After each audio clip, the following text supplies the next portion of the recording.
Oi, gente, eu sou a Gi Eu sou a Mandy. Eu sou a Dani. e esse é mais um episódio do Projeto Story Art.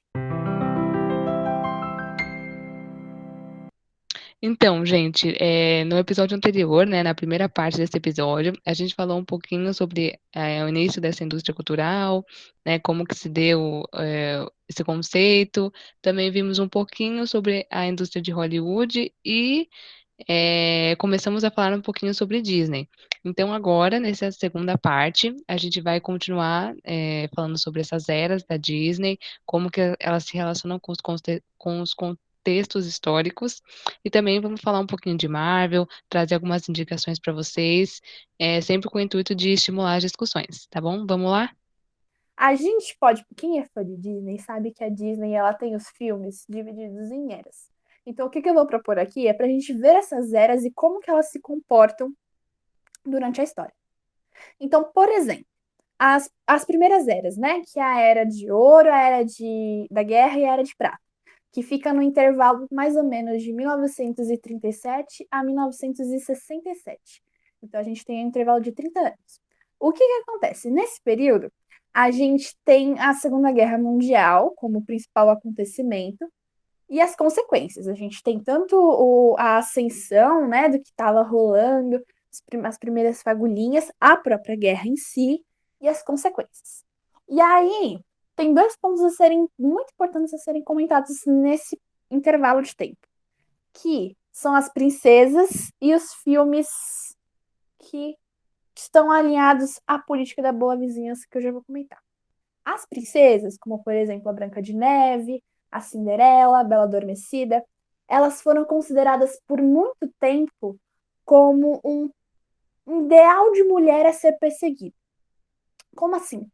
As animações, elas representavam essa menina doce, humilde, ingênua, garotas de coração puro, que não tinham controle sobre as suas vidas, que acabavam acontecendo coisas com elas que elas não tinham muito o que fazer, que iam pelo destino e que depois no final tudo se acertava por causa de terceiras pessoas, não por causa delas. Ainda não tem essa autonomia tão forte. Então as meninas assistiam aquilo e falavam: ah, eu tenho que ser a menininha de ouro, porque aí eu vou estar com várias pessoas querendo ficar com a minha pessoa. Porque é justamente isso, né? A gente está falando aqui da indústria cultural, que é justamente você trazer a cultura como, tipo assim, um meio de você projetar algo. Então, assim, não é que a representação ali da princesa, do Mickey, é só aquilo ali. Não, eles representam um valor, um ideal por trás daquilo, e por isso que muitas vezes para crianças isso não fica claro, né? A gente na inocência, quando a gente é criança, que a gente ainda não tem um pensamento crítico totalmente desenvolvido, a gente pensa que, ah, beleza, o que está sendo vendido ali é a princesa. Mas não, são todos os valores por trás do que aquela indústria quer passar. Então, por isso que também às vezes é difícil a gente detectar, entendeu? Essa questão dos Estados Unidos, não é que ela é direta, não é que ela tá ali na tua cara, ó, estamos te influenciando. É uma coisa disfarçada por meio de uma coisa legal, por meio de um humor bacana, de efeitos visuais maravilhosos, e por isso que a gente não percebe, principalmente quando a gente é criança, entendeu? Então, quando muitas vezes a gente é adulto, a gente já tem contato com algumas outras coisas, a gente percebe, pô, isso aí já é um valor que eu posso levar para minha vida, mas eu não concordo, ou então discordo totalmente, enfim. Então tá muito mais atrelado ao valor que aquilo tem, né? Ao ideal que aquilo tá passando, a ideologia que a tal princesa, a tal filme tá passando para as crianças e também para as outras pessoas. Exatamente, Dani. E aí, para finalizar, nesse período, a gente tem essa era da guerra, que é uma era muito peculiar. Assim, se a gente pega todos os filmes da Disney, essa era é uma era bem complicada, assim, da gente perceber, porque a preocupação ali não é ter historinhas infantis que possam ser interessantes, que possam ser animadas, não. É um período que a gente tem produções com um objetivo muito claro, que é estreitar os laços entre os Estados Unidos e países da América Latina, como, por exemplo, o Brasil. Então, nessa era, a gente tem quais filmes, né? Os filmes mais famosos que a gente tem o filme Alô, Amigos e o Você Já Foi à Bahia. Mas a gente também tem alguns outros, mas eu acho que esses dois já ficam bem claros o que acontece. Em Alô Amigos, um filme que literalmente locomoveu vários animadores do estúdio, o próprio Walt Disney fez uma viagem pela América Latina, paga pelos Estados Unidos, para poder conhecer a cultura, né? Conhecer a cultura naquela perspectiva de turista, convenhamos. De conhecer a cultura dos países da América Latina para voltar e fazer animações que representassem. E produzem esse filme chamado Alô Amigos, que traz um personagem muito conhecido assim aqui no Brasil, não tanto mais no mundo, mas aqui no Brasil a gente sempre relembra, que é o Zé Carioca. O Zé Carioca, ele é um personagem que tem como objetivo representar o Brasil, e aí representa o Brasil o quê? Na perspectiva de um personagem carioca, que é malandro, que vai e gosta de samba, e ele até apresenta, acho que cachaça, se eu não me engano, para o Pato Donald. Gente, crianças, tá? Assistindo aquilo. Apresentando certas coisas, assim, que são tidas como brasileiras, e foi um dos filmes que também teve presença de outros personagens também latinos. E também sempre nesse estereótipo, sempre nessa superficialidade, sem aprofundar muito. E o outro filme que também rolou foi o Você Já Foi à Bahia, que a gente tem o Zé Carioca e o Panchito, que também é um outro personagem latino, mas que também nem é muito lembrado. E tem toda essa animação que mostra os vários lugares assim da América Latina. Então, esses são filmes que eles são espécies de filmes pacotes para tentar realmente agradar a população e falar: olha, a gente está te representando. Por quê? Porque nessa época os Estados Unidos estavam entrando na guerra e se necessitasse de alguma ajuda, que no caso o Brasil foi e ajudou, a gente precisava ter uma certa forma de agradar, de falar: olha, a gente está do lado de vocês, fiquem do nosso lado. Então, é uma das políticas de boa vizinhanças mais, assim, claras, objetivas. E né, nesse período, além desses filmes que foram para agradar o público da América Latina, a gente também tinha pequenos curtas que eram para mostrar o quanto que o nazismo era ruim. Então eram curtas com geralmente os personagens realmente que eram os mais famosos, então Pato Donald, para poder fazer com que as pessoas começassem a entender que eles teriam que estar do lado dos Estados Unidos. Tanto que tinham até campanhas publicitárias para fazer com que as pessoas doassem dinheiro ou doassem óleos de cozinha para poder ajudar o exército durante a guerra. Se você pega os filmes, você não consegue identificar eles como filmes clássicos da Disney, porque eles são muito diferentes, mas que eles foram extremamente essenciais para que os Estados Unidos tivessem esse apoio na guerra. A gente segue, a gente tem a Era de Bronze, que é um período que eles não se dedicam muito a filmes de princesa, então são a outros gêneros de animação, de aventura, de fantasia. E aí eles têm uma severíssima crise, porque não estava conquistando muito público e o Walt Disney ele tinha falecido no ano de 1966, mas eles conseguem ter seu auge na próxima era, que é a Era da Renascença. A Era da Renascença, que fica de 1989 para 1999, então 10 anos, a gente já diminuiu bem o nosso intervalo aqui para poder comentar. E nesse período, o que acontece? A gente tem o colapso da União Soviética e o fim da Guerra Fria. Então, estava todo esse período, assim, tendo a Guerra Fria e tudo que a gente já meio que estuda, assim, para em história, no colégio, para o vestibular. E os Estados Unidos, né, eles acabam saindo muito que bem e eles aumentam ainda mais as influências pelo mundo. Então, de que maneira? A Disney, ela é extremamente essencial nesse momento porque ela muda a maneira de fazer filmes, né? Antes ela estava fazendo aqueles filmes das princesas, mas sem atitude. Depois eles exploraram outras animações, outros gêneros. E aí eles vêm com os filmes de princesa de novo, mas com uma nova característica. Qual a característica? As histórias de contos de fada e de literatura começaram a ter um estilo de musicais da Broadway. Em que sentido? Que a gente tem a personagem sofre, acontece um monte de coisa com ela. Ela tem a música solo em que ela mostra tudo o que tá acontecendo com ela e o que ela desejaria que fosse. Aí a gente tem o vilão, que também tem uma música super convincente, que mostra o quanto ele é mau. E aí eles brigam e no final o vilão se dá mal e todo mundo fica feliz, com muita cor, muita coreografia. Eles trazem isso para as animações. E é muito convencionalmente conhecida como a era que tem os filmes mais favoritos da galera. Quais filmes, por exemplo? A gente tem A Pequena Sereia, A Bela e a Fera, Aladdin, que são grandes sucessos.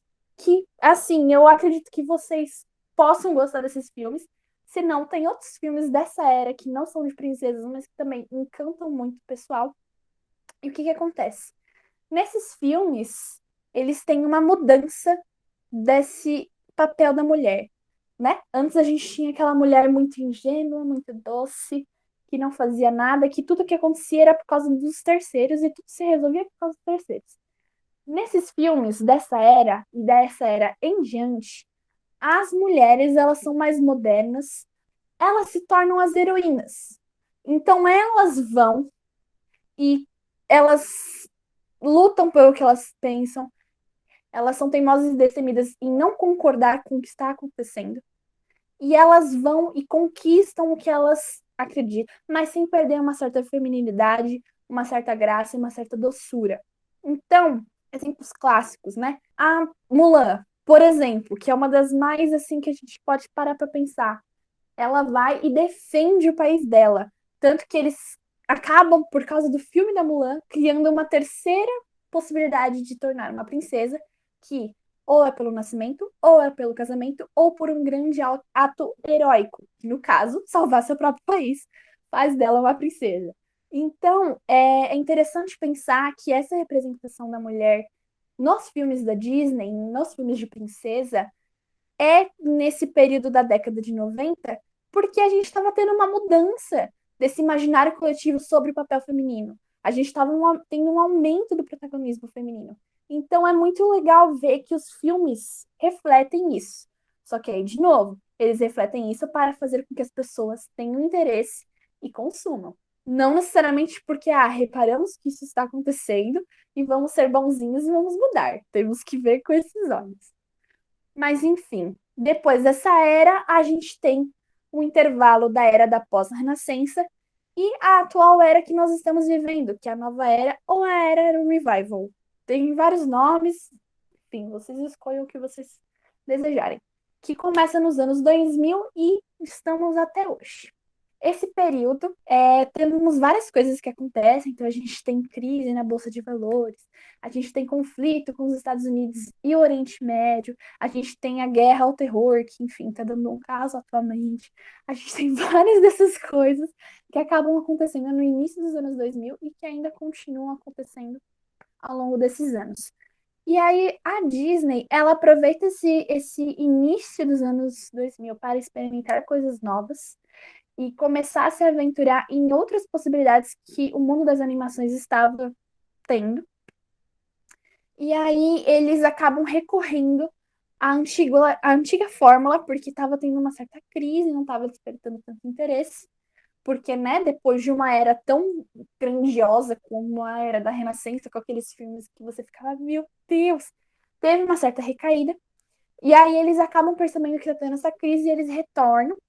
Então eles fazem, por exemplo, o filme A Princesa e o Sapo, que já apresenta uma autonomia feminina um pouco maior do que as outras personagens, já é um pouco até mais aproximado da nossa realidade, mas que não é um grande sucesso de bilheteria e faz com que eles mudem o panorama e se aventurem no mundo das animações em 3D. É interessante também falar sobre essa questão da princesa e o sapo, né? Porque ela foi a primeira princesa negra da Disney, e daí, tipo, todos os personagens que estão em volta dela, tipo, o pai dela morre, a mãe dela quase não aparece direito, e todos os personagens de volta dela são brancos, né? E daí ela e o príncipe, que são os personagens principais e negros, ficam, tipo, negros por, sei lá, 5 minutos do filme, depois eles viram um sapo e fica verde. Então, tipo, de como essa. E também, assim, essa questão também do racismo que está implícito também nesse, não só no contexto das produções da Disney, né, mas do contexto de quem consome esse tipo de produto. Porque, assim, saindo um pouco da Disney, mas indo, por exemplo, para Harry Potter, eu lembro que quando ia lançar a peça do Harry Potter, e daí a Hermione ia ser negra, foi, nossa, um alvoroço, assim, na internet. Tipo, não, porque ela não pode ser negra, porque no livro ela não é negra. Tipo, o que tem a ver? O que isso influencia, sabe, na interpretação da pessoa? E de perceber, sabe, quanto que isso tá, essa questão eurocêntrica, essa questão branca, tá instaurada dentro dessa indústria, sabe? Recentemente a gente teve Moana, que foi um sucesso, assim, e tal, e a personagem é uma personagem negra, assim. Mas o quanto isso, será que o sucesso do filme, né, que você colocou que A Princesa e o Sapo não teve tanto sucesso, quanto que isso não tá ligado à questão da cor da pele da personagem, sabe? E mesmo estando ligado a isso, tipo, o quanto que isso é tirado dentro do filme. É muito louco pensar nisso e ver o quanto isso impacta realmente, né? O quanto que a gente vê isso sendo discutido no nosso dia a dia mesmo, né? E é engraçado você comentar isso, porque A Princesa e o Sapo foi no ano de 2009 e Moana foi no ano de 2016. Então, evoluiu esse pensamento. Eu acho que é uma das coisas que fazem com que Moana tenha feito mais sucesso, além de também ser uma animação 3D, além. Nananana. Mas é interessante pensar nisso de que a maior parte do filme ela tá como um sapinho. E um sapinho verde, não necessariamente uma personagem negra. E o como que, por exemplo, é colocado vilão com relação com religiões de matrizes africanas e outras questões como algo ruim, como algo mal, né? Enquanto a personagem que ela é do bem não tem nenhuma relação com isso, tanto que ela nem vai atrás dele, ela é totalmente contra o voodoo, totalmente contra o vilão, mas ela passa a maior parte do tempo como um sapo. Então, é um sapo lutando contra o mal, que é muito vinculado com as religiões de matrizes africanas e tudo, mas realmente é algo muito bom. Como que é demonizado, né, essa questão das religiões de matriz africanas, a gente pode até pensar que eles podem tentar justificar assim, porque tem uma personagem que é do lado dos bonzinhos, assim, né, que ela é uma figura meio que de uma mãe de uma religião, assim, né, e tal, que é aquela, eu esqueci o nome dela, acho que a gente lembra, A que Mama tem, Odi. a Mama Odi, só que o quanto que a participação dela é reduzida posta a participação do lado negativo, sabe? Que é apresentado. Então, é bem complicado, sim. E aí a gente vem com o filme Enrolados, que acaba inserindo a Disney nesse mundo e consolidando mais uma vez, de fato, é uma animação muito boa, todo mundo gosta muito de Enrolados. E é uma princesa que também tem essa autonomia, que também tem essa fórmula de musicais e que dá muito certo. E aí a gente tem em 2013 só o filme Frozen, que assim, não sei se vocês já estão cansados, mas assim, todo mundo falou de Frozen, todo mundo ouviu a musiquinha, todo mundo viu já as mochilinhas, as roupas, os estojos, as meias, tudo quanto é coisa de Frozen. Tanto que, fato curioso, as princesas, né, a Elsa e a Anna, princesas e rainhas, né, desculpa, elas não são inseridas na série e na franquia Princesas da Disney, porque a franquia Frozen é mais lucrativa sozinha do que inserir a Elsa e a Anna na franquia de princesas. Porque quando a gente vê algum produto escrito, princesas, vai ter a Branca de Neve, a Cinderela, lululululululu.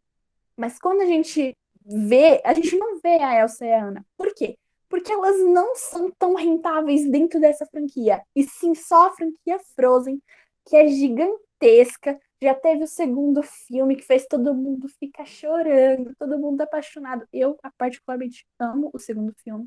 Então, é muito louco que essa franquia é uma das franquias mais, assim, gigantescas da Disney. E já rendeu, assim, horrores. E aí a gente tem os filmes mais recentes, como Moana e Raya, que também tem essas princesas mais com a personalidade forte, que lutam pelo que elas querem e tudo mais.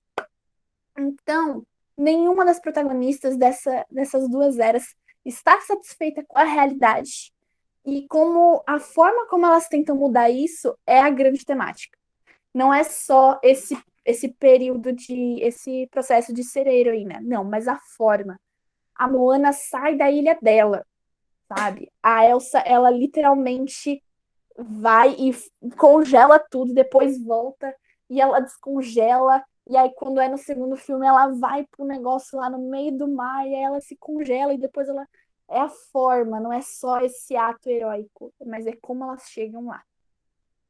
E, para finalizar, nesse momento que nós estamos vivendo, a Disney está numa era assim meio revival de fazer os filmes em live action. E o que que é problemático nesse sentido, gente? Live actions são filmes com as pessoinhas de verdade, então não são os desenhozinhos. São as pessoinhas lá interpretando os atores, fazendo os personagenzinhos. Uma parcela da população cresceu assistindo as animações da Disney. Então, por exemplo, eu assisti Cinderela quando era pequena, e aí eu fiz até um aniversário que era da Cinderela, e aí eu tinha o vestidinho da Cinderela, e eu sempre me imaginei como Cinderela, mas era um desenhozinho. Então, a sua identificação, essa sua empatia com o personagem, ela fica um pouco incompleta, porque é um personagem em desenho. Então, qual que é a forma mais assim que você consegue gerar essa empatia de uma forma bem concreta? Com filmes com pessoas reais, porque aí são pessoas reais, você vai ver a pessoa real e você vai pensar, poderia ser eu.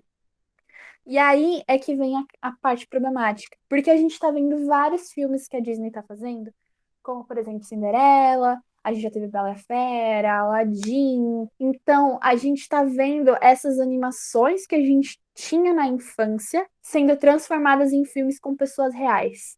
E aí tem todo um negócio de, ai meu Deus, eu tô vendo o filme que eu via quando era pequena, com uma atriz que eu adoro. Nossa, que legal! Sim, mas a história a gente já conhece. É uma reciclagem de histórias, não tem inovação. E mesmo assim a gente paga para ver, que a gente já sabe o que vai acontecer.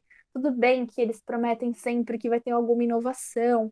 Então, por exemplo, em Bela e a Fera teve o rolê do livro que viajava por vários lugares do mundo.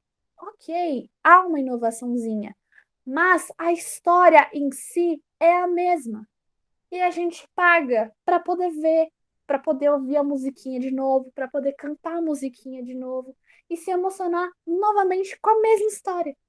Então, tá sendo muito fácil, porque eles não estão tendo que se preocupar em escrever uma nova história. E sim em pegar algo que já deu certo. Literalmente pegar, copiar, colar, fazer algumas adaptações para falar, pegar algo inédito e vender. E a galera ir e comprar e assistir. Não é nem só a fórmula, porque antes eles estavam reciclando as fórmulas. Eles reciclavam o jeito de fazer. Agora não é só o jeito, agora é a história em si, os personagens, tudo. Não é nenhuma roupagem nova, é tudo igual. Então, gente, live actions são maravilhosos, são, mas é só uma forma de ainda mais ter dinheiro e gerar entretenimento.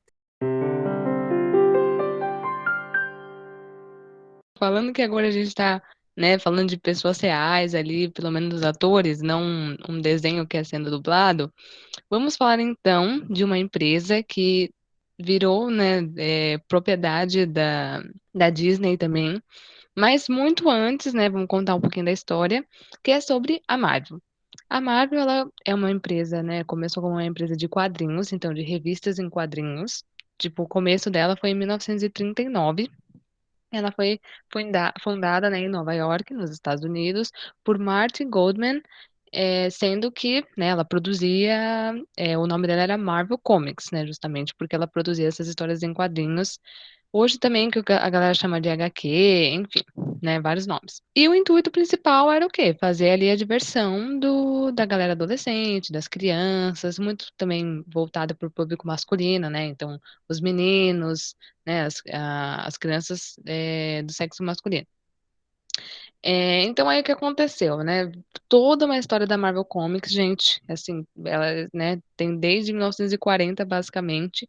Então os quadrinhos deles têm muitas histórias, todas várias fases também, igual a gente falou em questão da Disney, mas a gente não vai focar hoje muito aqui nessa questão dos quadrinhos, que também podem se enquadrar nessa questão da indústria cultural, mas a gente vai falar um pouco também sobre os filmes, já que a gente está nessa indústria do cinema, né? A gente está focando nessa parte do cinema. É, como a gente falou, né? Anos 2000, muitas transformações, 11 de setembro, quebra da bolsa em Nova York em 2008 por conta do mercado imobiliário, eleição do Obama, que também foi um marco importante, a gente querendo ou não, né, primeiro presidente negro da história dos Estados Unidos, sendo que ele tem todo o passado dele, né, segregacionista, enfim, mil questões. Mas várias transformações que vinham ocorrendo nesses anos 2000. E aí o que aconteceu? A Marvel viu que outros estúdios, né, estavam fazendo seus filmes também ali nos anos 2000 mesmo, ali 2000 a 2005, que eram os filmes do X-Men, né, do estúdio da Fox, do Quarteto Fantástico também da Fox, enfim, esses personagens que nos quadrinhos eles eram da Marvel, mas eles depois tiveram que vender os direitos por conta de uma crise financeira, e aí eles ficaram com alguns outros personagens ali que eles podiam usar.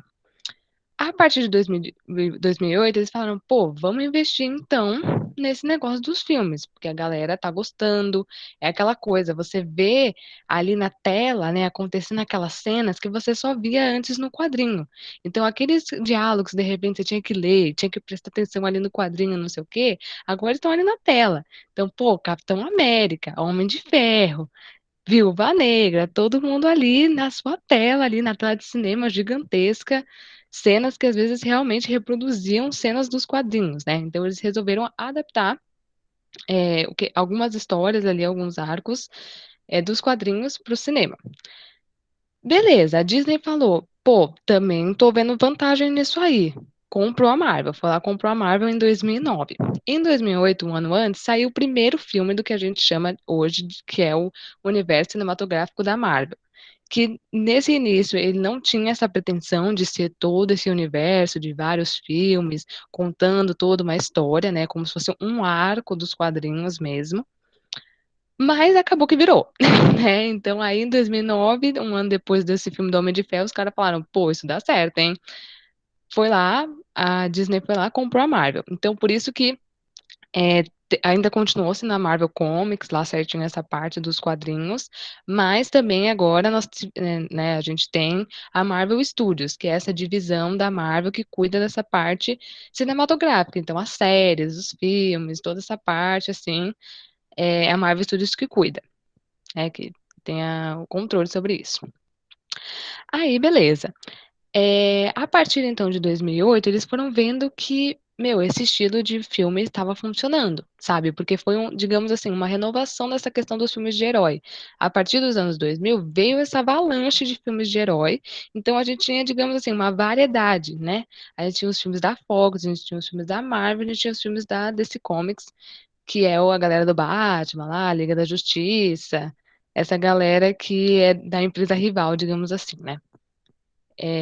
Que eles têm, digamos, o mesmo público, né, que é essa galera que gosta de super-heróis, mas são equipes, né, rivais, assim, eles disputam a mesma mercadoria ali para ver quem vende mais quadrinho e agora também quem vende mais os filmes, né? Então aí o que aconteceu?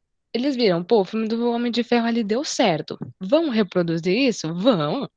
E aí o que aconteceu? Pegando tudo isso que a gente já falou do cinema de Hollywood, que a Marvel está inserida, e a questão da Disney, que a Marvel também está inserida, eles então deram essa fórmula que a gente chama hoje de Fórmula Marvel, que é o quê?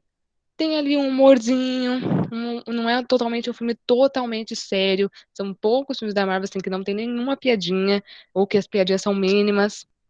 Sempre tem uma piadinha, sempre tem um personagem que é alívio cômico, sempre tem então essa dualidade entre o bem e o mal, né? Sempre tem um cara que, pô, ele é bom, assim, ele pode não ser totalmente bom, né? Pode ser um homem de ferro assim da vida, que não tem todas as qualidades exemplares, mas ele tá, digamos, do lado dos Estados Unidos, que é o lado bom. E aí a galera mal é a galera lá do Oriente Médio, não sei o quê. Então, tudo isso que a gente já viu que o cinema de Hollywood tem e que a própria Disney tem, a Marvel também carrega, porque ela está dentro dessa indústria. Então, todas essas dualidades, né, essa questão da representatividade que a gente também já comentou aqui, que o quê? Basicamente, quem são os protagonistas das histórias? Se vocês forem ver, os três primeiros filmes que têm protagonistas mesmo, né, que não são filmes que juntam vários heróis, os que são os filmes solos que a gente chama. São homens, são brancos, são heterossexuais e são super musculosos. Então, eles também vendem essa questão da imagem, né? A imagem, o ideal de masculinidade tá ali, entendeu? É justamente para os meninos, né? Para as pessoas pensarem, pô, esse é um cara que eu devia almejar ser. Sabe? As mulheres no quesito lá, não, também tem que ter um corpo, todo não sei o quê. Tem que ser loira, tem que ser branca, tem que ser heterossexual.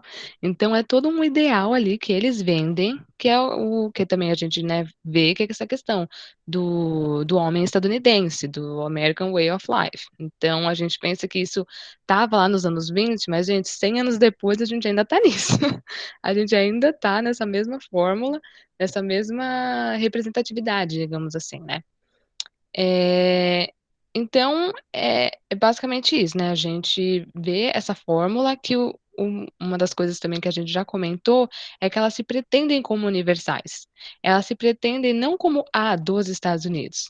Não, elas se pretendem como a do continente americano, do continente europeu, do continente africano, do continente asiático, entendeu? Eles se pretendem como se aquilo fosse né, aquilo dá uma resposta, né, é feito para todos os públicos, para todo mundo, assim. Então, por isso que a gente vê tanto pessoas, né, crianças que cresceram com os filmes da Marvel e continuam gostando até hoje. Hoje a pessoa deve ter, sei lá, 20, 25 anos e ela ainda gosta daquilo, porque é feito para todo mundo, entendeu? Não é um roteiro super elaborado, um negócio super difícil que uma criança de 8 anos não vai entender. Não, uma criança de 9 anos entende e uma criança de 20 e um jovem de 20 também entende. Ai, mas enfim. Todos somos Todos crianças. somos crianças. Eu ia Saudades. falar que eu me enquadro nesse, criança de 20. Ai, mas enfim. Enfim, então, junto, né, de todos esses ideais que a gente fala que essa indústria ela reproduz, é justamente isso, esse ideal de bondade, de acordo com os Estados Unidos, esse ideal de heroísmo, né? O herói ele não pode ser também um cara super agressivo, ele tem ali uma certa contenção, ele tem um ideal de moralidade, né? Se a gente for prestar atenção nisso no Capitão América, no Thor, que o quê? Não quer matar os seus oponentes, entendeu? Tem todo um ideal de heroísmo por trás, que ó, o herói é aquele que o quê? Fica com a menina no final. Que a gente também já comentou das princesas. Tudo isso vem naquela corrente que a gente falou da indústria cultural. A pessoa, ela trabalha, ela tá ali, né, na realidade dura da vida, que o mundo não é fácil, a gente sabe. Você acha que ela vai querer chegar em casa e querer mais problema para a cabeça dela? Não. Ela vai querer ali se distrair, como a gente disse, se alienar, ficar ali, entendeu? Fora da realidade tumultuada e caótica que a gente vive. Então, por que que os caras iam ali trazer um super ultra problema social, sendo que eles podem só, meu, bota ali o Capitão América salvando o mundo, beleza. Entendeu? Então, é toda uma questão de quê? Não dizendo que os filmes da Marvel, os filmes da Disney, eles não trazem problemáticas. Não, eles trazem. Inclusive, até muito recentemente, eles estão trazendo problemáticas que têm que ser discutidas, principalmente para o público mais novo. Só que é importante a gente entender que faz parte dessa indústria. Eles não vão colocar ali a verdade nua e crua. Entendeu? Nos Vingadores, o vilão deles é o Thanos. Não é uma pessoa, não é uma questão assim puramente factível aqui com a nossa realidade, entendeu? Não é como se, não, realmente o Thanos vai vir aqui, não sei o quê. Não, se o nosso problema fosse o Thanos, tava bom. Porque tava de um jeito de resolver, entendeu? Mas no nosso caso, os problemas são maiores. E agora, né, só pra gente finalizar mesmo esse tópico da Marvel, é essa questão que, igual a gente falou, não é que eles não trazem essas pautas, né, principalmente nos últimos anos, né, a partir ali dos filmes de 2014, 2015, eles vêm trazendo essas pautas, né, políticas, muitas discussões políticas que os filmes vêm trazendo, só que acaba que o quê? Eles trazem essas pautas justamente porque a sociedade está em volta dessas pautas, entendeu? Então eles vão lá e o quê?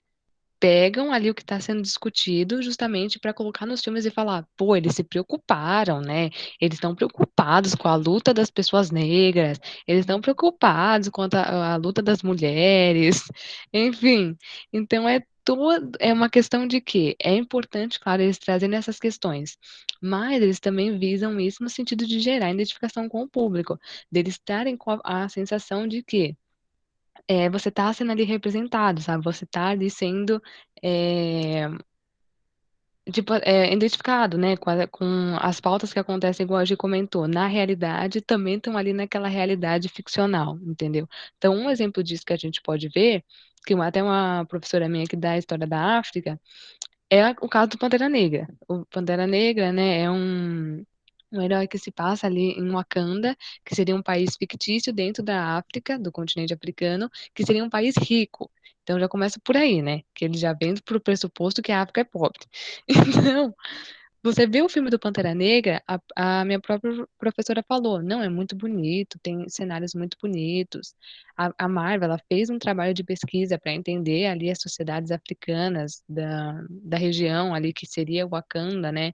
Mas, ao mesmo tempo, os valores que estão ali, gente, é bem contra o mal. Tem várias referências históricas, né, se a gente for pegar, mas eles trazem muito essa questão da escravidão, do colonialismo. Então, assim, não é necessariamente o pensamento das sociedades africanas ali que está representado, e sim são os valores dos Estados Unidos transportado para um espaço da África, entendeu? Então, é difícil, assim, a gente.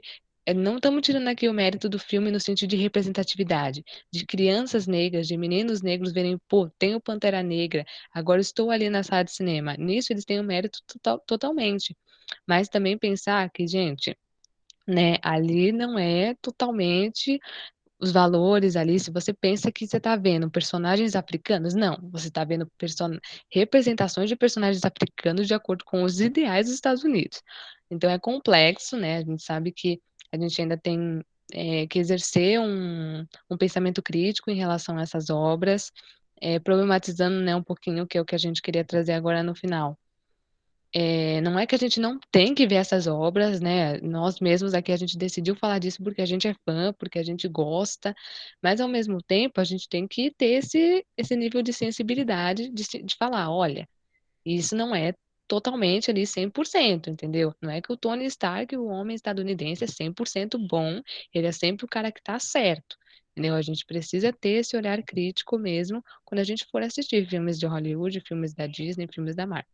E é engraçado, né, pegando esse gancho que a Dani falou, né, de que, tipo, a gente não vai deixar de assistir e tal, né, porque é o que a gente gosta. E daí, às vezes, eu fico pensando assim, será que é o que eu gosto mesmo? Ou será que é o que foi colocado para eu gostar, sabe? Que é essa questão da indústria cultural. Mas, por exemplo, quando a gente se pega, né, nessas crises existenciais, né, e a gente começa a ler os textos da faculdade, assim, a gente fica, ai, meu Deus do céu. Só que não tem como, tipo, você se isolar totalmente, porque isso é o que é colocado como o comum, como o que de acesso maior dentro do nosso contexto. É o que a gente conversa com os nossos amigos, é onde a gente cria os nossos vínculos. Eu ia no cinema ver todos os filmes da Marvel com meu pai, assim, adorava. Até que chegou um momento que tanto eu quanto ele, a gente já tava tipo, mano, a gente já viu esse filme 5 vezes, sabe? Mas, enfim, tipo, não tem como a gente se isolar totalmente, né? Tem como a gente fazer essa reflexão, né? Como a Dani falou, tipo, cara, por que eu tô vendo isso, sabe? O que tá sendo passado ali para mim, sabe? Refletir sobre o que tá acontecendo. Eu acho que tem esse momento da gente buscar esse refúgio, de sair dessa realidade estranha e distorcida que a gente vive, mas eu acho que a gente também não pode se entregar completamente para isso, sabe?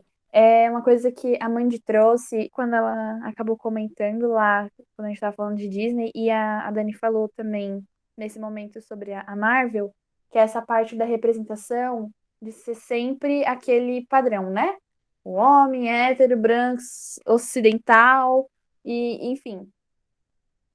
Eu acho engraçado porque, assim, falando agora como alguém das artes cênicas, a falta de representatividade, as oportunidades de emprego para essas pessoas já são escassas. Quando tem um personagem que é literalmente o que eles querem, por que não já pegar alguém que vai trazer essa representatividade, que vai trazer mais concretude para o papel? Não tirando ou desmerecendo o trabalho de um ator e que ele não possa representar. Pode. Mas é muito louco você querer, tipo, comparar, sei lá, um ator fazer um trabalho de laboratório para poder entender como que é a vida, sei lá, uma cozinheira, por causa da novela lá. A cozinheira da confeiteira é diferente de você pegar um corpo político-social, porque corpos trans são políticos sociais, corpos PCDs são, sabe? É muito problemático, porque sempre quando tem essas representações, a gente vê, é um personagem negro, e quando não é um personagem. Não fala um personagem branco. Quando a gente vê um personagem hétero, não tem, ó, personagem hétero. Agora, quando é um filme romance LGBT, é personagem gay, personagem lésbica, sempre vai ter esse rótulo. E aí, quando a gente tem a oportunidade de ter alguma representação, algum personagem que não necessariamente precisa ter aquilo como característica, não é ofertado para essas pessoas que poderiam muito bem fazer o papel. E aí, quando tem os personagens que têm aquelas características, às vezes não são ofertados para as pessoas que literalmente têm aquela característica. É um paradoxo muito estranho. Então, não é só a representação, mas também a interpretação. É muito estranho. Porque é assim, e é o meio que eu trabalho, e eu acho isso ridículo. Ridículo, porque as pessoas acabam sempre reforçando isso, sendo que não era pra ser assim, sabe? Era pra ser diferente. Em uma das aulas, a gente estava estudando a peça do Macunaíma, que eu até tinha comentado com a Gi e tal, que era a montagem do Antunes Filho. E o Macunaíma, no começo da história, ele é um personagem negro. E isso é, tipo, extremamente relevante para a história, porque depois ele é transformado em branco. E na peça, ele é branco desde o início. Então, tipo assim, uma coisa que era crucial para aquela narrativa, tipo, o personagem é branco desde o início, que não fez sentido nenhum, sabe? Depois a gente, na aula, a gente ficou, por que isso, sabe? E daí, quando é o contrário, tem toda uma mobilização, sabe? Tipo, do porquê esse personagem, que às vezes a cor da pele da pessoa não tem relevância nenhuma para a narrativa estar sendo trocada, e quando é ao contrário, nada acontece, sabe? Então é isso, assistir, só que entender isso que a gente está assistindo e olhando isso de uma forma diferente, sabe? Então, gente, depois, né, de todas essas discussões que a gente trouxe aqui, lembrando que as fontes que a gente utilizou, né, os artigos, todos os materiais que nós lemos para fazer esse podcast vão estar aqui na descrição do episódio. E agora a gente vai para indicações, né, do que produções, do que a gente assistiu, de outras coisas que são do nosso interesse também, dentro desse tema da indústria cultural. A indicação que eu vou dar é sobre um vídeo, né, do Tiago Torres, que ele é mais conhecido como o Chavoso da USP, que é um estudante, né, da USP de Ciências Sociais. Ele tem um canal no YouTube que ele fala sobre vários temas, assim, relacionados à universidade pública, essa questão da presença de pessoas negras, de pessoas marginalizadas, né, de classes marginalizadas dentro da universidade pública, que é um espaço totalmente elitista. E aí, em um desses vídeos dele, ele vai falar sobre essa questão da indústria cultural e essa questão da nostalgia do passado. Então, ele vai falar basicamente dessa indústria da música e do cinema também, e vai trazer vários artistas que trazem esse ideal dos Estados Unidos, de American Way of Life, e como que o passado sempre era melhor, né? Bom, gente, eu também trouxe algumas indicaçõezinhas, né, para finalizar aqui a nossa discussão de hoje. A primeira, pensando nesse mundo doido que a gente vive, que a gente não tem tempo para nada, é um curta, então é bem curtinho para vocês verem. Se chama Happiness, não é a música da Taylor Swift, é de um cara chamado Steve Cutts. que ele é um ilustrador e animador inglês. E ele já trabalhou em grandes multinacionais, mas daí ele decidiu sair desse lado não tão legal assim, né? E começou a produzir um trabalho artístico mais engajado, né? Fazendo curtas, criticando essa própria sociedade consumista e alienante que a gente vive.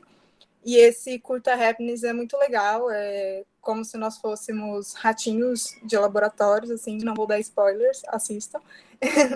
E a minha última indicação é uma indicação tentando fugir dessa questão americanizada que a gente veio falando, que é o que a gente tem acesso comumente. E eu vou dar essa indicação que chama Retina Latina, que é uma plataforma de streaming digital e ela é gratuita. E é um streaming de cinema latino-americano. Então, tem vários filmes lá, você pode ver de graça.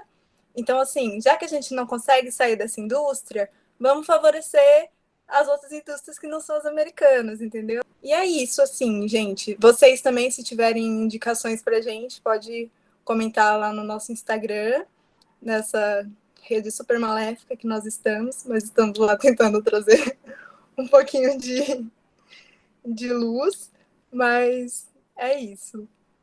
Valeu, gente. Esperamos vocês lá no nosso Instagram, também comentando por onde você está ouvindo nosso podcast. E é isso, continuem assistindo, mas com um posicionamento e um senso crítico e analisando direitinho o que vocês estão assistindo, não de forma passiva.